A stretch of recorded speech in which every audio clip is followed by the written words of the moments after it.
and welcome to CSI TV. I am Dr. Nanit Suarez, Medical Advisor for M.CURE Pharmaceutical, here at Chennai Trade Center for the CSI Conference 2022.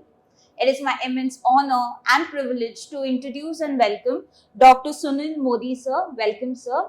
He is the Senior Consultant Cardiologist from Indraprasth Apollo Hospital, New Delhi. Sir just finished a session on risk stratification after MI. Sir, could you please summarize your session? Thank you. Thank you very much for taking me in. My topic was risk stratification after MI. Now, it essentially means that patients who survive MI are not all same kind of patients. They are a very heterogeneous group. Some of the patients do very well over next 1 year or more. Some of the patients do not do so well. So how do we recognize patients who are at high risk or patients who are at low or very low risk? Now, after they survive MI and discharged, there are few things which we definitely want to know in these patients so that we can judge where do they stand. For example, echocardiogram tells us about how much left ventricular function is left.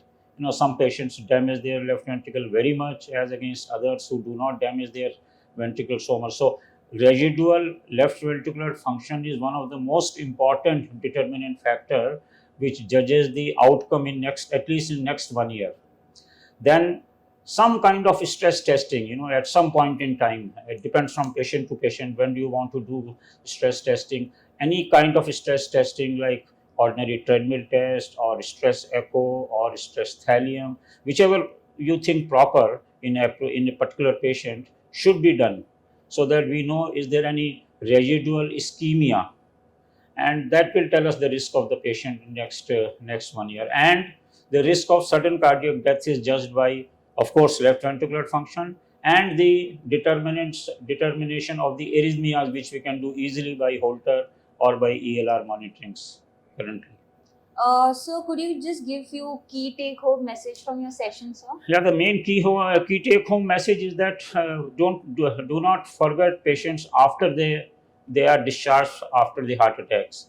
They may come back to you with problems. They may come back with sudden cardiac death. So stratify those patients who are at the high risk and who are at low risk, and take care of the high risk patients by either angioplasties or surgeries or whatever you want to do, put ICDs and proper management.